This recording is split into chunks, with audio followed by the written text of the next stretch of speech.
अस्सलाम वालेकुम। आप सबको सबसे पहले मेरी तरफ से बहुत बहुत ईद मुबारक। और ईद की छुट्टियां ख़त्म हुई, दफ्तर पहुंचा और आगे असाइनमेंट आई पड़ी थी कि वो जी कर्नल की बीवी के बाद ठेकेदार की बेटी का ट्रेंड चल रहा है, तो वो ज़रा देख लें। मैंने वीडियोस देखी हैं ईद के दिनों में, इनकी वीडियोस आई, आपने भी देखी हैं, मैंने भी देखी हैं, क्या कुछ हुआ, किसने क्या कुछ कहा, अब तक सब हक़ाइक़ सामने आ चुके हैं। लेकिन जो एक चीज़ हम सब ने इग्नोर कर दी, उस पर बात करना चाहता था मैं। मुझे भी असाइनमेंट मिली है, लेकिन मैं उस असाइनमेंट पर बात नहीं करूँगा।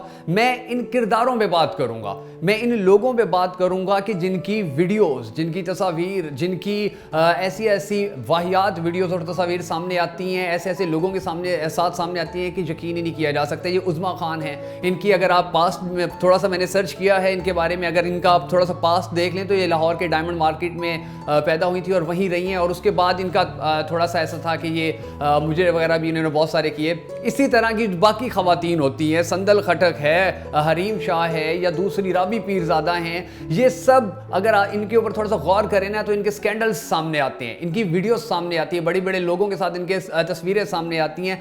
कैसे पहुंच जाती हैं वहां तक, कैसे ये दिनों में इतना पैसा कमा लेती हैं। ये माफिया बच्चों को और लोगों को बरगला के उनके साथ तस्वीरें बना के, वीडियोस बना के उनको ब्लैकमेल करते हैं और इस तरह चंद दिन में पैसा कमाते हैं। पैसा कमाने के बाद ताल्लुकात और ऊपर लेकर जाते हैं और इस तरह हालत यहाँ तक पहुँच जाती है जहाँ तक अब पहुँची हुई है। इस तरह की ख़वातीन अगर आप लाहौर में रहते हैं या पेशावर में रहते हैं या इस्लामाबाद में रहते हैं या कराची में रहते हैं तो आपको अच्छी तरह पता होगा कि इस तरह की जो ख़वातीन होती हैं वो अपनी गाड़ी में 4 और 2 शीज़ाओं को लेके फिर रही होती हैं और वो ढूंढ रही होती हैं कि कोई लड़का, कोई गाड़ी वाला लड़का मिलेगा, उसको जाके वरगलाती हैं, उसके साथ तस्वीरें, वीडियोस एक रात गुजारी और फिर उसके साथ उसको ब्लैकमेल करना शुरू कर दिया और उससे पैसे बटोर लिए। और इस तरह दिनों के अंदर ये कखपति से लखपति हो जाती हैं ख़वातीन। तो इनके ऊपर हमें बात करने की ज़रूरत है। उसके साथ उस्मान के साथ जो हुआ है वो बिल्कुल ठीक हुआ है। अगर वो अपनी बीवी के साथ गलत कर रहा था या 2 नंबरी कर रहा था या धोखा दे रहा था, बेवफाई कर रहा था, बहुत अच्छा हुआ उसके साथ। लेकिन इस तरह के जो किरदार हैं ना,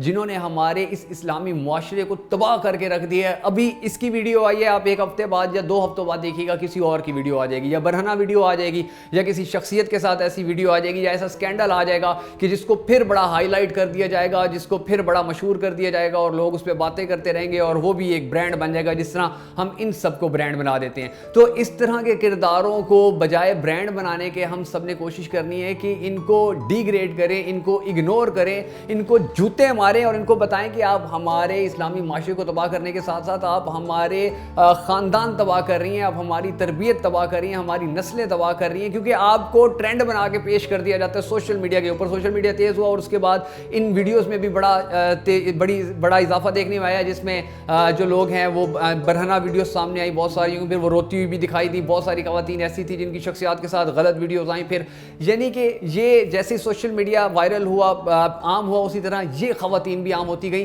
तो इन ख़वातीन को और इस जो गंदा धंधा है इसको रोकने के लिए हम सबको अपना किरदार अदा करना होगा। उस्मान के साथ जो हुआ, अच्छा हुआ या बुरा हुआ, वो भी फैसला आपने करना है। लेकिन ये जो चीज़ इग्नोर कर दी गई है इस पूरे मामले में, इस पर हम सबको नज़र सानी करने की कोशिश करनी होगी।